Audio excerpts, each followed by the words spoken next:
ನಮಸ್ಕಾರ. ಮುಖ್ಯಾಂಶಗಳು.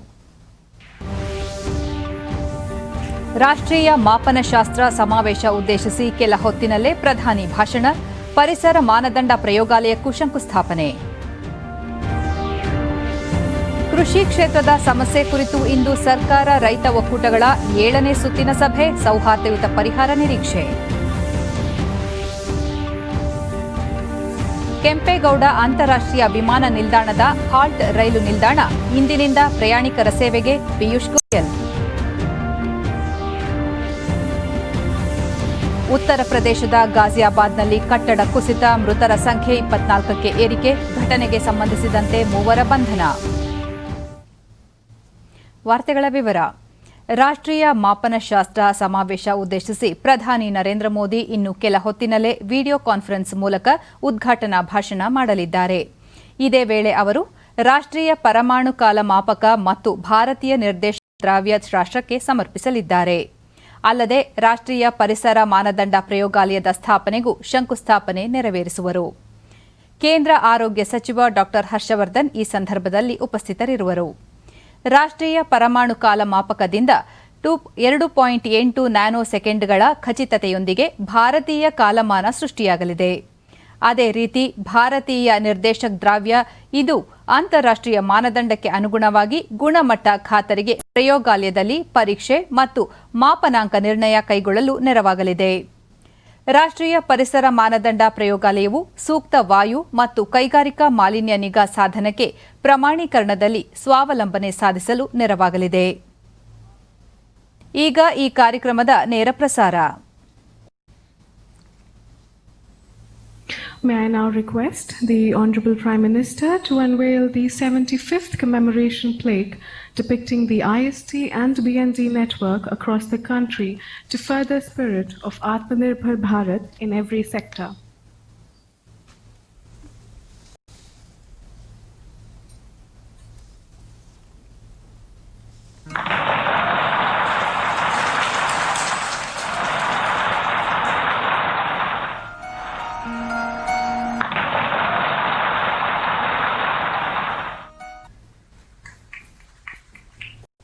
CSIR NPL is the timekeeper of the nation using atomic clocks. With this, once again, I request our Honorable Prime Minister to dedicate the National Atomic Time Scale generating an accuracy of 2.8 nanoseconds to the nation.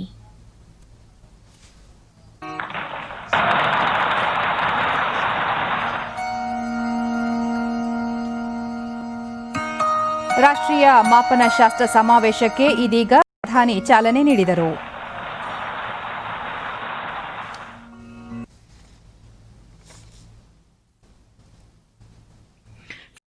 I request the Honorable Prime Minister to dedicate the Bharatiya Nirdeshak Dravya to the nation for self-reliance in supporting testing and calibration laboratories across the country for quality assurance at par with international standards.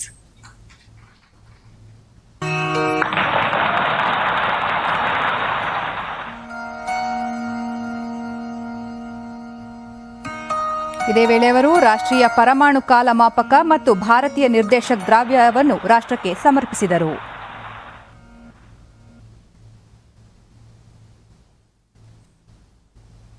Once again, I request our Honorable Prime Minister to kindly lay the foundation stone of National Environmental Standard Laboratory for self-reliance in the certification of ambient air and industrial emission monitoring equipment through CSIR NPL Indian Certification Scheme.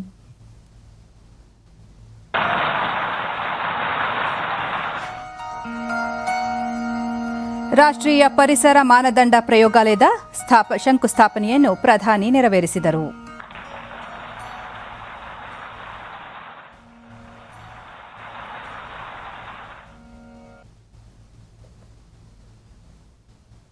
With this, ladies and gentlemen, I would now request our Honorable Prime Minister, Shri Narendra Modi ji, to kindly address the gathering. Namaskar. केंद्रीय मंत्रिमंडल में मेरे साथी doctor Harshvardhan जी, principal scientific adviser doctor Vijay Raghavan जी, CSIR के मुखिया doctor Shekhar Shri Mande जी,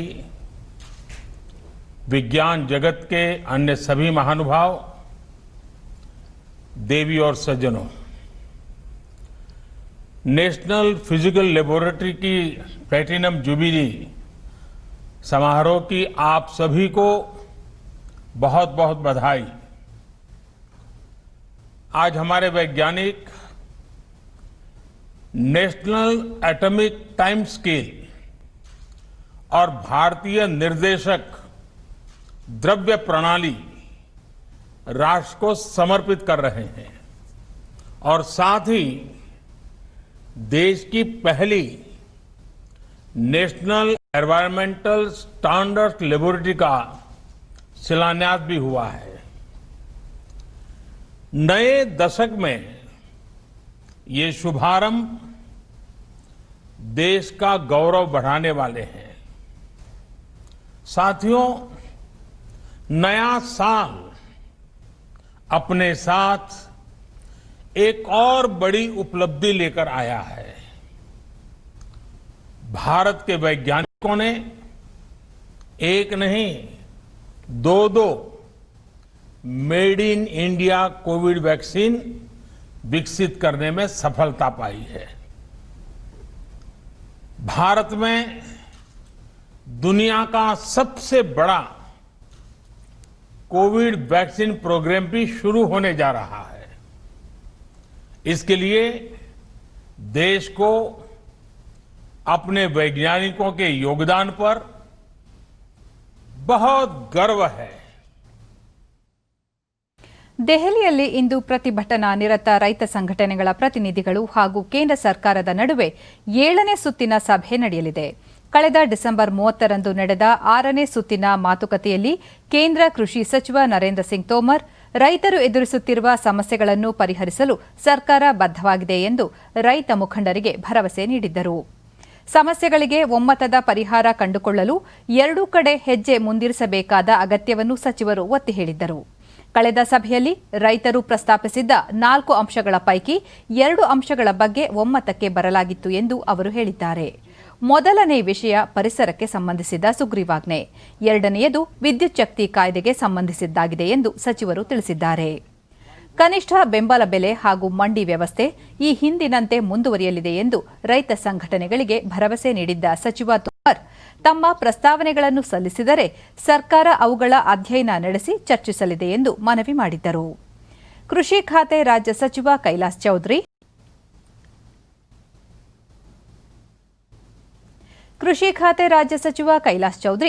ರೈತರ ಜೊತೆ ನಡೆಯಲಿರುವ ಇಂದಿನ ಸಭೆ ಫಲಪ್ರದವಾಗುವ ನಿರೀಕ್ಷೆ ಇದೆ, ಒಂದು ಸಕಾರಾತ್ಮಕ ನಿರ್ಧಾರ ತೆಗೆದುಕೊಳ್ಳುವ ಆಶಾಭಾವನೆ ಇದೆ ಎಂದು ಹೇಳಿದ್ದಾರೆ. ಕೆಂಪೇಗೌಡ ಅಂತಾರಾಷ್ಟ್ರೀಯ ವಿಮಾನ ನಿಲ್ದಾಣಕ್ಕೆ ಸಂಪರ್ಕ ಕಲ್ಪಿಸುವ ಬಹು ನಿರೀಕ್ಷಿತ ಉಪನಗರ ರೈಲು ಸೇವೆಗೆ ಇಂದು ಚಾಲನೆ ದೊರೆತಿದೆ. ಬೆಂಗಳೂರು ನಗರದಿಂದ ಆಗಮಿಸಲಿರುವ ರೈಲುಗಳ ನಿಲುಗಡೆಗೆ ವಿಮಾನ ನಿಲ್ದಾಣದ ಹಾಲ್ಟ್ ಸ್ಟೇಷನ್ ಹೊಸ ವಿನ್ಯಾಸದೊಂದಿಗೆ ಸಜ್ಜುಗೊಂಡಿದೆ. ನಗರದ ವಿವಿಧೆಡೆಗಳಿಂದ ಈ ರೈಲುಗಳು ಹಾಲ್ಟ್ ಸ್ಟೇಷನ್ಗೆ ಬರಲಿವೆ. ದೇವನಹಳ್ಳಿಯಿಂದ 3, ಕ್ರಾಂತಿವೀರ ಸಂಗೊಳ್ಳಿ ರಾಯಣ್ಣ ರೈಲು ನಿಲ್ದಾಣ ಮತ್ತು ಬಂಗಾರಪೇಟೆಯಿಂದ ತಲಾ 2, ಯಲಹಂಕ, ಯಶವಂತಪುರ ಹಾಗೂ ಬೆಂಗಳೂರು ಕಂಟೋನ್ಮೆಂಟ್ನಿಂದ ತಲಾ 1 ರೈಲು ಈ ಮಾರ್ಗದಲ್ಲಿ ಸಂಚರಿಸಲಿವೆ.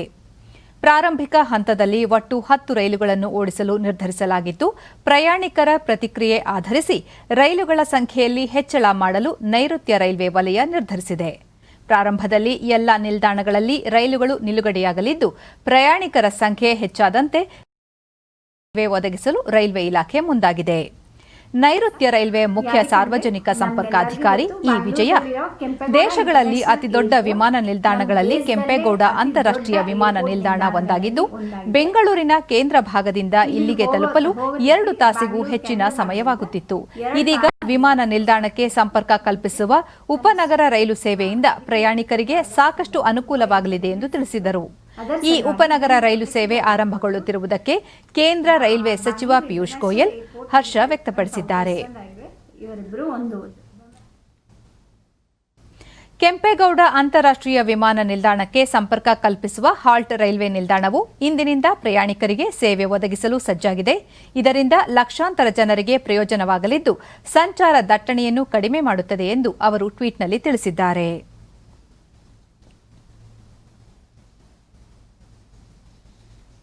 ಮಂಗಳೂರು ಕೇರಳದ ಕೊಚ್ಚಿ ನಡುವಿನ ನೈಸರ್ಗಿಕ ಅನಿಲ ಕೊಳವೆ ಮಾರ್ಗವನ್ನು ಪ್ರಧಾನಿ ನರೇಂದ್ರ ಮೋದಿ ಅವರು ನಾಳೆ ಬೆಳಗ್ಗೆ 11 ಗಂಟೆಗೆ ವಿಡಿಯೋ ಕಾನ್ಫರೆನ್ಸ್ ಮೂಲಕ ದೇಶಕ್ಕೆ ಸಮರ್ಪಿಸಲಿದ್ದಾರೆ. ಒಂದು ರಾಷ್ಟ್ರ ಒಂದು ಅನಿಲ ಗ್ರಿಡ್ ರಚನೆಯಲ್ಲಿ ಈ ಕಾರ್ಯಕ್ರಮ ಪ್ರಮುಖ ಮೈಲುಗಲ್ಲಾಗಲಿದೆ.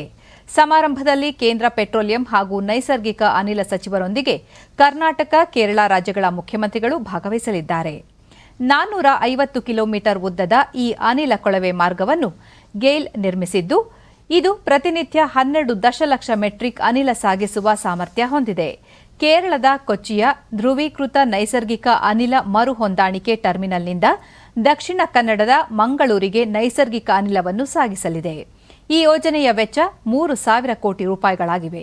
ಈ ಯೋಜನೆ ಪರಿಸರ ಸ್ನೇಹಿ ಹಾಗೂ ಕೈಗೆಟುಕುವ ದರದ ಇಂಧನವನ್ನು ಕೊಳವೆ ಮಾರ್ಗದ ಮೂಲಕ ನೈಸರ್ಗಿಕ ಅನಿಲ ರೂಪದಲ್ಲಿ ಮನೆಗಳಿಗೆ ಪೂರೈಸಲಿದೆ ಹಾಗೂ ಸಿಎನ್ಜಿ ಅನಿಲವನ್ನು ಸಾರಿಗೆ ವಲಯಕ್ಕೆ ಸರಬರಾಜು ಮಾಡಲಿದೆ.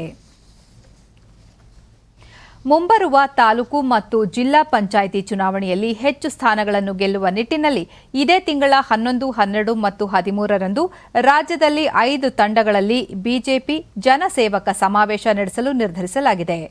ಶಿವಮೊಗ್ಗದಲ್ಲಿ ನಡೆದ ಬಿಜೆಪಿ ಕಾರ್ಯಕಾರಿಣಿ ಸಭೆಯಲ್ಲಿ ಈ ನಿರ್ಧಾರ ಕೈಗೊಳ್ಳಲಾಗಿದೆ ಎಂದು ಪಕ್ಷದ ರಾಜ್ಯ ಪ್ರಧಾನ ಕಾರ್ಯದರ್ಶಿ ಅಶ್ವತ್ಥನಾರಾಯಣ ತಿಳಿಸಿದ್ದಾರೆ.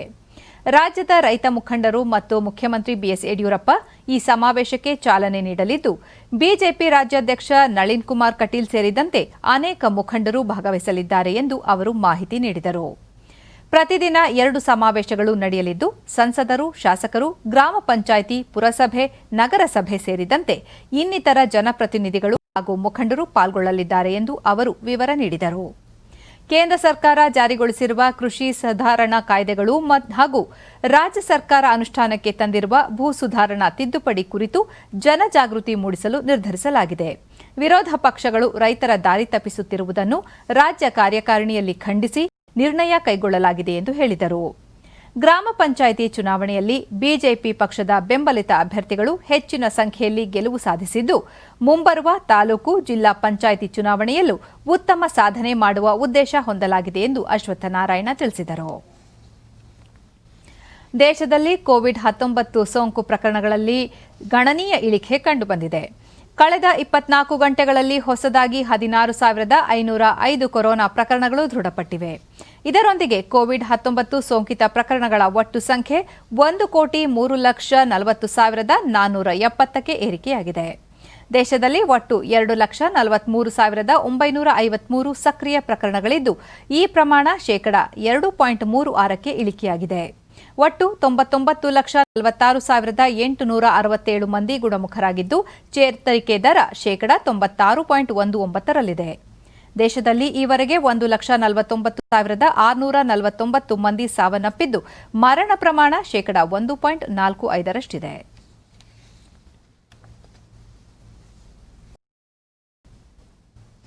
ರಾಜ್ಯದಲ್ಲಿ ನಿನ್ನೆ ಹೊಸದಾಗಿ 810 ಕೋವಿಡ್ ಪ್ರಕರಣಗಳು ದೃಢಪಟ್ಟಿದ್ದು, ಇದರೊಂದಿಗೆ ಸೋಂಕು ಪ್ರಕರಣಗಳ ಸಂಖ್ಯೆ 9,21,938ಕ್ಕೆ ಏರಿಕೆಯಾಗಿದೆ.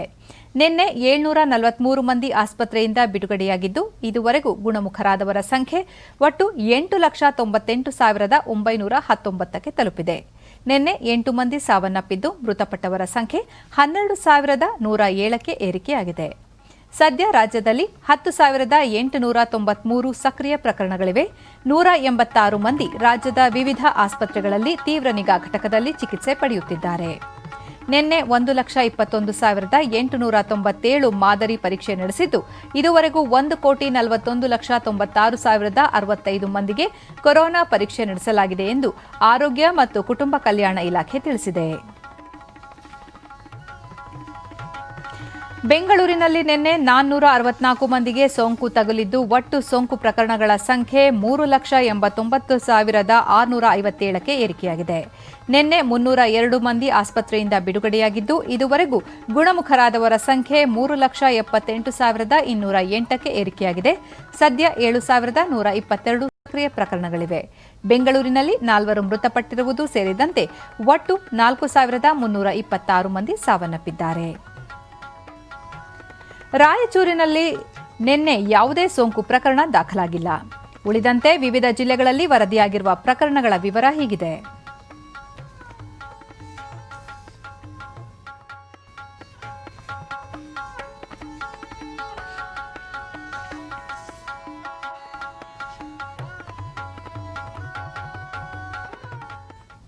ಈಗ ಜಾಹೀರಾತು, ನಂತರ ವಾರ್ತಾ ಪ್ರಸಾರ ಮುಂದುವರಿಯುತ್ತದೆ. ಬೇಗ ಮಾಡ್ಕಣೋ ಪ್ಲೀಸ್, ಬೇಗ. ಬೇರೆ ಯಾವ್ದಾದ್ರು ಮ್ಯಾಚ್ ಇದೆಯಾ? ಹಾಗೆ ಇದೆ ಕಣೋ, ಅಜ್ಜನ ಜೊತೆ ಬ್ಯಾಂಕ್ ಹೋಗೋಕಿದೆ. ಹಾ ಕಣೋ, ವಯಸ್ಸಾದ್ಮೇಲೆ ಕೆಲವೊಮ್ಮೆ ಸಹಾಯ ಬೇಕಾಗುತ್ತೆ.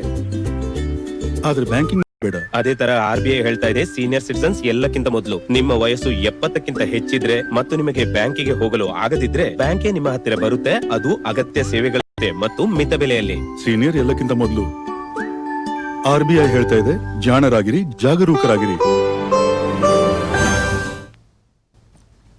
ದೇಶದಲ್ಲಿ ಕೊರೋನಾ ಸೋಂಕಿತರ ಪರೀಕ್ಷಾ ಸಾಮರ್ಥ್ಯದಲ್ಲಿ ನಿರಂತರವಾಗಿ ಹೆಚ್ಚಳವಾಗುತ್ತಿದೆ.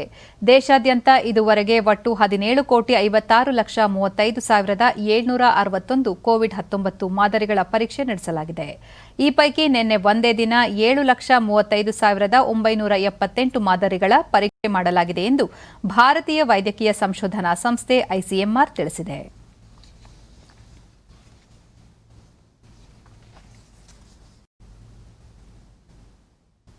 ಪ್ರಸಾರ ಭಾರತೀಯ ದೂರದರ್ಶನ ಹಾಗೂ ಆಕಾಶವಾಣಿಯ ಡಿಜಿಟಲ್ ವಾಹಿನಿಗಳು 2020ರಲ್ಲಿ 100% ಬೆಳವಣಿಗೆ ದಾಖಲಿಸಿದೆ. ದೂರದರ್ಶನ ಶತಕೋಟಿ ವೀಕ್ಷಕರನ್ನು ಹೊಂದಿದ್ದು, ಆಕಾಶವಾಣಿಯ 6 ಶತಕೋಟಿ ಕೇಳುಗರು ಡಿಜಿಟಲ್ ವಾಹಿನಿಗಳ ಮೂಲಕ ಕಾರ್ಯಕ್ರಮಗಳನ್ನು ಆಲಿಸುತ್ತಿದ್ದಾರೆ ಎಂದು ಕೇಂದ್ರ ವಾರ್ತಾ ಮತ್ತು ಪ್ರಸಾರ ಸಚಿವಾಲಯ ಹೇಳಿಕೆಯಲ್ಲಿ ತಿಳಿಸಿದೆ. ದೂರದರ್ಶನ ಹಾಗೂ ಆಕಾಶವಾಣಿಯ ಡಿಜಿಟಲ್ ವಾಹಿನಿ ಕಾರ್ಯಕ್ರಮಗಳು ಭಾರತದ ನಂತರ ಪಾಕಿಸ್ತಾನದಲ್ಲಿ 2ನೇ ಅತಿ ಹೆಚ್ಚು ಸಂಖ್ಯೆಯ ವೀಕ್ಷಕರನ್ನು ಹೊಂದಿದೆ. 2020ರ ವರ್ಷದಲ್ಲಿ ಅತ್ಯಂತ ಜನಪ್ರಿಯಗೊಂಡಿರುವ ಡಿಜಿಟಲ್ ವಿಡಿಯೋಗಳಲ್ಲಿ ಶಾಲಾ ವಿದ್ಯಾರ್ಥಿಗಳೊಂದಿಗೆ ಪ್ರಧಾನಿ ನರೇಂದ್ರ ಮೋದಿ ಸಂವಾದ, 2020ರ ಗಣರಾಜ್ಯೋತ್ಸವ ಪಥಸಂಚಲನ, ದೂರದರ್ಶನದ ರಾಷ್ಟ್ರೀಯ ಭಂಡಾರದಲ್ಲಿರುವ ಶಕುಂತಲಾ ದೇವಿ ಅವರ ಅಪರೂಪದ ವಿಡಿಯೋ ಸೇರಿವೆ.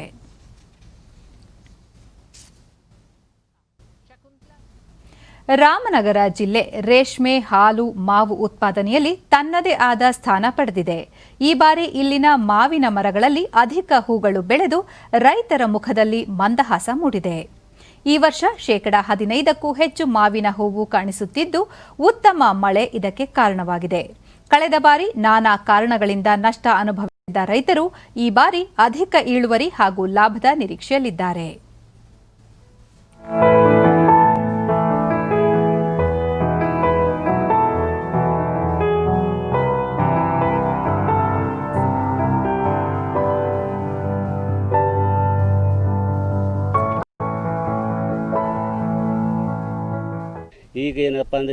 ಡಿಡಿ ನ್ಯೂಸ್ನೊಂದಿಗೆ ರೈತ ಕುಮಾರ್, ಈ ಬಾರಿ ಮಾವು ಹೂಗಳು ಉತ್ತಮವಾಗಿ ಬಂದಿವೆ ಎಂದು ಸಂತಸ ವ್ಯಕ್ತಪಡಿಸಿದರು.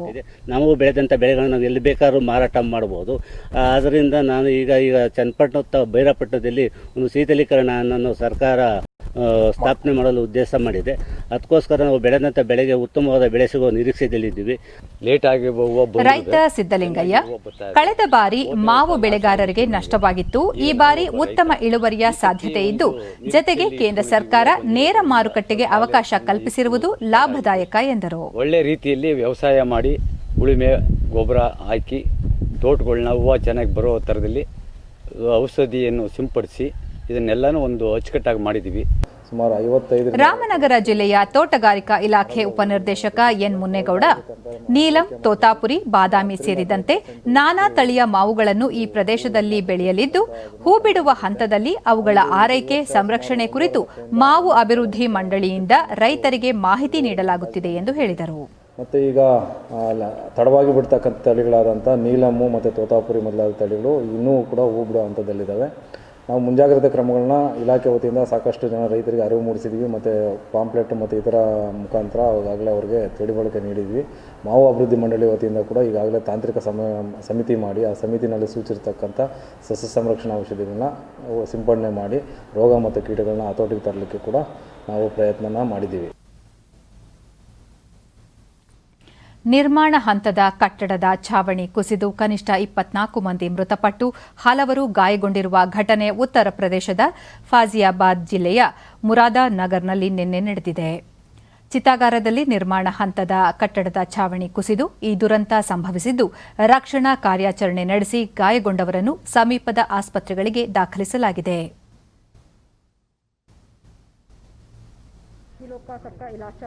ಈ ಪ್ರಕರಣದಲ್ಲಿ ಸಂಬಂಧಿಸಿದ ಹಲವು ವ್ಯಕ್ತಿಗಳ ವಿರುದ್ಧ ಪ್ರಕರಣ ದಾಖಲಾಗಿದ್ದು, ಈಗಾಗಲೇ 3 ಬಂಧಿಸಿ ತನಿಖೆಗೆ ಒಳಪಡಿಸಲಾಗಿದೆ. ಘಟನೆ ಕುರಿತಂತೆ ತನಿಖೆ ಆರಂಭಿಸಲಾಗಿದೆ. ತಪ್ಪಿತಸ್ಥರ ವಿರುದ್ಧ ಕಠಿಣ ಕ್ರಮ ಜರುಗಿಸಲಾಗುವುದು ಎಂದು ಮೀರತ್ನ ವಿಭಾಗೀಯ ಆಯುಕ್ತೆ ಅನಿತಾ ಸಿ ಮೆಶ್ರಮ್ ತಿಳಿಸಿದ್ದಾರೆ. तो इमीडिएटली हम लोग जांच शुरू कर दिए हैं. जांच करके हम लोग इसमें कार्रवाई कराएंगे. उसमें जो भी करके तत्काल हम लोग कार्रवाई जांच कर रहे हैं. जिलाधिकारी और ಈ ನಡುವೆ ಘಟನೆಯ ಬಗ್ಗೆ ಪ್ರತಿಕ್ರಿಯಿಸಿರುವ ಮುಖ್ಯಮಂತ್ರಿ ಯೋಗಿ ಆದಿತ್ಯನಾಥ್, ಪರಿಹಾರ ಕಾರ್ಯಾಚರಣೆ ನಡೆಸಲು ಜಿಲ್ಲಾ ಅಧಿಕಾರಿಗಳಿಗೆ ಸೂಚನೆ ನೀಡಿದ್ದು, ಘಟನೆ ಕುರಿತಂತೆ ವರದಿ ಸಲ್ಲಿಸಲು ಆದೇಶಿಸಲಾಗಿದೆ. ದುರಂತದಲ್ಲಿ ಸಾವು ನೋವು ಉಂಟಾಗಿರುವ ಕುಟುಂಬಗಳಿಗೆ ರಾಜ್ಯ ಸರ್ಕಾರ ಸಾಧ್ಯವಿರುವ ಎಲ್ಲ ನೆರವು ಕಲ್ಪಿಸಲಿದೆ ಎಂದು ಹೇಳಿದ್ದಾರೆ. ಉತ್ತರ ಪ್ರದೇಶದಲ್ಲಿ प्रदेश शासन को उपलब्ध करवाते हैं, जिससे इस दुखद घटना के पीछे के कारणों को जाना जा सके और राज्य सरकार सभी पीड़ित परिवारों के साथ पूरी मजबूती के साथ खड़ी है. हर संभव सहायता उन पीड़ित परिवार वालों को राज्य सरकार करेगी. ಉತ್ತರ ಪ್ರದೇಶದಲ್ಲಿ ನಿರ್ಮಾಣ ಹಂತದ ಕಟ್ಟಡ ಕುಸಿದು ಸಾಕಷ್ಟು ಸಾವು ನೋವು ಸಂಭವಿಸಿರುವುದಕ್ಕೆ ರಾಷ್ಟ್ರಪತಿ ರಾಮನಾಥ್ ಕೋವಿಂದ್ ಮತ್ತು ಪ್ರಧಾನಿ ನರೇಂದ್ರ ಮೋದಿ ತೀವ್ರ ದುಃಖ ವ್ಯಕ್ತಪಡಿಸಿದ್ದಾರೆ. ಗಾಯಾಳುಗಳು ಶೀಘ್ರ ಗುಣಮುಖರಾಗುವಂತೆ ಅವರು ಹಾರೈಸಿದ್ದಾರೆ. ಕೇರಳದ ಕಾಸರಗೋಡು ಜಿಲ್ಲೆಯ ಪಾಣತ್ತೂರು ಬಳಿ ನಿನ್ನೆ ಮದುವೆ ದಿಬ್ಬಣದ ಬಸ್ ನಿಯಂತ್ರಣ ತಪ್ಪಿ ಮನೆಯೊಂದರ ಮೇಲೆ ಉರುಳಿಬಿದ್ದ ಪರಿಣಾಮ ಕನಿಷ್ಠ 7 ಮಂದಿ ಮೃತಪಟ್ಟಿದ್ದು 8 ಮಂದಿ ಗಾಯಗೊಂಡಿದ್ದಾರೆ. ಹಲವು ಪ್ರಯಾಣಿಕರ ಸ್ಥಿತಿ ಗಂಭೀರವಾಗಿದೆ. ಮಂಗಳೂರು ಜಿಲ್ಲೆ ಪುತ್ತೂರಿನ ಬಲ್ನಾಡಿಯಿಂದ ಪಾಣತ್ತೂರು ಎಳ್ಳುಕೊಚ್ಚಿಗೆ ಮದುವೆ ದಿಬ್ಬಣ ಕರೆದುಕೊಂಡು ಹೋಗುತ್ತಿದ್ದ ಈ ಬಸ್ನಲ್ಲಿ 65 ಜನ ಪ್ರಯಾಣಿಸುತ್ತಿದ್ದರು. ಪಾಣತ್ತೂರು ಸಮೀಪದ ಇಳಿಜಾರು ಪ್ರದೇಶದಲ್ಲಿ ನಿಯಂತ್ರಣ ತಪ್ಪಿದ ಪರಿಣಾಮ ಸುಮಾರು 10 ಅಡಿ ಆಳದಲ್ಲಿದ್ದ ಮನೆ ಮೇಲೆ ಮಗುಚಿ ಬಿದ್ದು ಈ ಅವಘಡ ಸಂಭವಿಸಿದೆ. ಈ ಘಟನೆ ಕುರಿತು ಕಾಸರಗೋಡು ಜಿಲ್ಲಾಧಿಕಾರಿ ತನಿಖೆಗೆ ಆದೇಶಿಸಿದ್ದಾರೆ. ಕೋವಿಡ್-19 ಸೋಂಕು ಹರಡದಂತೆ ಮುನ್ನೆಚ್ಚರಿಕೆ ಕ್ರಮದೊಂದಿಗೆ ಕಳೆದ ಮಾರ್ಚ್ ತಿಂಗಳಲ್ಲಿ ಮುಚ್ಚಲಾಗಿದ್ದ ಬಿಹಾರ ರಾಜ್ಯದ ಎಲ್ಲ ಶಿಕ್ಷಣ ಸಂಸ್ಥೆಗಳು ಇಂದಿನಿಂದ ಆರಂಭವಾಗಲಿವೆ. 9ನೇ ತರಗತಿ ನಂತರದ ಶಾಲೆಗಳು, ಕಾಲೇಜುಗಳು ಸೇರಿದಂತೆ ಎಲ್ಲ ತರಬೇತಿ ಕೇಂದ್ರಗಳು 50% ವಿದ್ಯಾರ್ಥಿಗಳೊಂದಿಗೆ ಕೋವಿಡ್ ಮುನ್ನೆಚ್ಚರಿಕೆ ಕ್ರಮದೊಂದಿಗೆ ಕಾರ್ಯನಿರ್ವಹಿಸಲಿವೆ. ಆ ರಾಜ್ಯದ ಶಿಕ್ಷಣ ಸಂಸ್ಥೆ ಪ್ರಧಾನ ಕಾರ್ಯದರ್ಶಿ ಸಂಜಯ್ ಕುಮಾರ್, ಪೋಷಕರು ಹಾಗೂ ವಿದ್ಯಾರ್ಥಿಗಳ ಲಿಖಿತ ಒಪ್ಪಿಗೆ ಪಡೆದವರಿಗೆ ಮಾತ್ರ ತರಗತಿಗಳಿಗೆ ಹಾಜರಾಗಲು ಅವಕಾಶ ನೀಡಲಾಗುತ್ತದೆ. ಒಂದು ವೇಳೆ ತರಗತಿಗೆ ಹಾಜರಾಗಲು ಇಷ್ಟವಿಲ್ಲದ ವಿದ್ಯಾರ್ಥಿಗಳಿಗೆ ಆನ್ಲೈನ್ ತರಗತಿಗೆ ಅವಕಾಶ ನೀಡಲಾಗಿದೆ ಎಂದು ತಿಳಿಸಿದರು. ಸರ್ಕಾರಿ ಮತ್ತು ಖಾಸಗಿ ಶಿಕ್ಷಣ ಸಂಸ್ಥೆಗಳು ಸೇರಿದಂತೆ ಎಲ್ಲ ಉನ್ನತ ಶಿಕ್ಷಣ ಸಂಸ್ಥೆಗಳು ಕೋವಿಡ್ ಮಾರ್ಗಸೂಚಿಯಂತೆ ಕಾರ್ಯನಿರ್ವಹಿಸಬೇಕು. ವಿದ್ಯಾರ್ಥಿಗಳು ಮತ್ತು ಸಿಬ್ಬಂದಿಗೆ ಶಾಲೆ ಪ್ರವೇಶಕ್ಕೂ ಮುನ್ನ ತಾಪಮಾನ ಪರೀಕ್ಷೆ ಮಾಡಲಾಗುತ್ತದೆ. ಅಲ್ಲದೆ ಸ್ಯಾನಿಟೈಸರ್, ಮುಖಗವಸು ಬಳಸಬೇಕು. ಅದಕ್ಕಾಗಿ ಶಿಕ್ಷಣ ಸಂಸ್ಥೆ ಪ್ರತಿಯೊಬ್ಬ ವಿದ್ಯಾರ್ಥಿಗೆ 2 ಮುಖಗವಸು ನೀಡಬೇಕು ಎಂದು ತಿಳಿಸಲಾಗಿದೆ. 51ನೇ ಭಾರತೀಯ ಅಂತಾರಾಷ್ಟ್ರೀಯ ಚಲನಚಿತ್ರೋತ್ಸವ ಇದೇ ತಿಂಗಳ 16ರಿಂದ 24ರವರೆಗೆ ಗೋವಾದಲ್ಲಿ ನಡೆಯಲಿದೆ. ಈ ಚಲನಚಿತ್ರೋತ್ಸವದಲ್ಲಿ ವಿಶ್ವಾದ್ಯಂತ ಸುಮಾರು 224 ಖ್ಯಾತ ಚಲನಚಿತ್ರಗಳು ಪ್ರದರ್ಶನಗೊಳ್ಳಲಿವೆ. ಭಾರತೀಯ ಪನೋರಮಾ ವಿಭಾಗದ 21 ನಾನ್ ಫೀಚರ್ ಹಾಗೂ 26 ಫೀಚರ್ ಸಿನಿಮಾಗಳು ಪ್ರದರ್ಶನವಾಗಲಿವೆ. ಮೊದಲ ಬಾರಿಗೆ ಈ ಚಿತ್ರೋತ್ಸವ ವಿಶೇಷ ಮಾದರಿಯಲ್ಲಿ ನಡೆಯಲಿದ್ದು ಆನ್ಲೈನ್ ಜೊತೆಗೆ ಖುದ್ದಾಗಿ ಪಾಲ್ಗೊಳ್ಳಬಹುದಾಗಿದೆ. ಚಲನಚಿತ್ರೋತ್ಸವದಲ್ಲಿ ಭಾಗವಹಿಸುವವರಿಗೆ ಇಂದಿನಿಂದ ವರ್ಚುವಲ್ ನೋಂದಣಿ ಪ್ರಕ್ರಿಯೆ ಆರಂಭವಾಗಿದ್ದು ಇದೇ ತಿಂಗಳ 10ರವರೆಗೆ ಅವಕಾಶ ನೀಡಲಾಗಿದೆ. ಜಾಲತಾಣ virtual.iffigova.org ನಲ್ಲಿ ನೋಂದಣಿಗೆ ಅವಕಾಶ ಕಲ್ಪಿಸಲಾಗಿದೆ.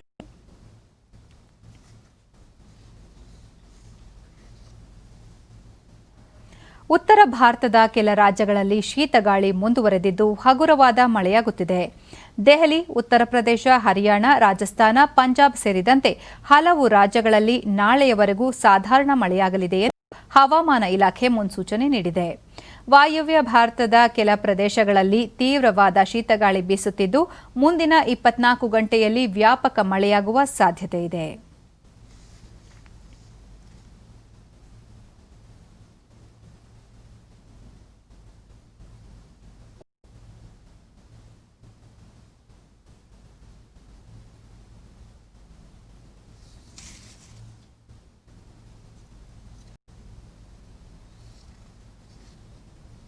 ಮೊನ್ನೆಯಷ್ಟೇ ಎದೆನೋವು ಕಾಣಿಸಿಕೊಂಡು ಚಿಕಿತ್ಸೆಗೆ ಒಳಗಾಗಿದ್ದ ಭಾರತ ಕ್ರಿಕೆಟ್ ತಂಡದ ಮಾಜಿ ನಾಯಕ ಹಾಗೂ ಬಿಸಿಸಿಐ ಅಧ್ಯಕ್ಷ ಸೌರವ್ ಗಂಗೂಲಿ ಅವರಿಗೆ ಪ್ರಧಾನಿ ನರೇಂದ್ರ ಮೋದಿ ದೂರವಾಣಿ ಕರೆ ಮಾಡಿ ಆರೋಗ್ಯ ವಿಚಾರಿಸಿದ್ದಾರೆ. ಸೌರವ್ ಗಂಗೂಲಿ ಹಾಗೂ ಅವರ ಪತ್ನಿ ಡೋನಾ ಅವರೊಂದಿಗೆ ದೂರವಾಣಿಯಲ್ಲಿ ಮಾತನಾಡಿರುವ ಪ್ರಧಾನಿ ಆದಷ್ಟು ಬೇಗನೆ ಚೇತರಿಸಿಕೊಳ್ಳುವಂತೆ ಮಾಜಿ ನಾಯಕನಿಗೆ ಹಾರೈಸಿದ್ದಾರೆ.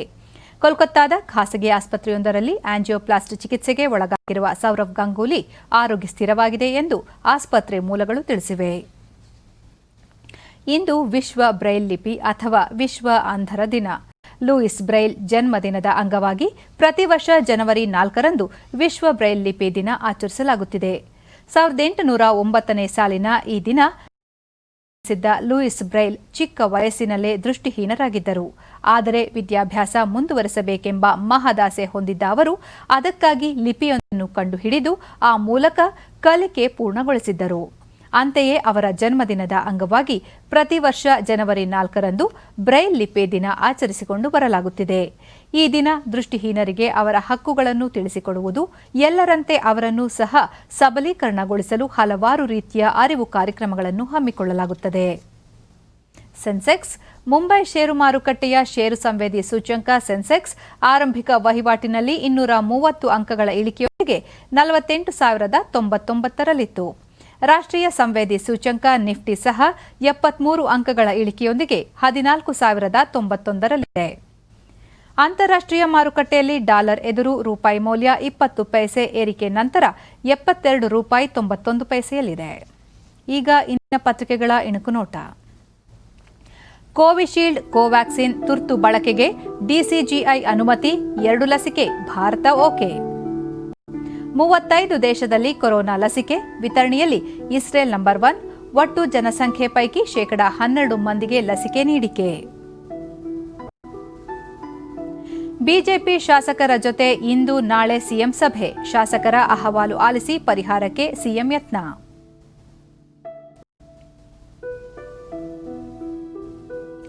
ನಗರದಿಂದ ವಿಮಾನ ನಿಲ್ದಾಣಕ್ಕೆ ಇಂದಿನಿಂದ ರೈಲು ಸೇವೆ ಆರಂಭ, ಸಾರ್ವಜನಿಕ ಸೇವೆಗೆ ಕೆಐಎ ನಿಲುಗಡೆ ತಾಣ ಸಜ್ಜು.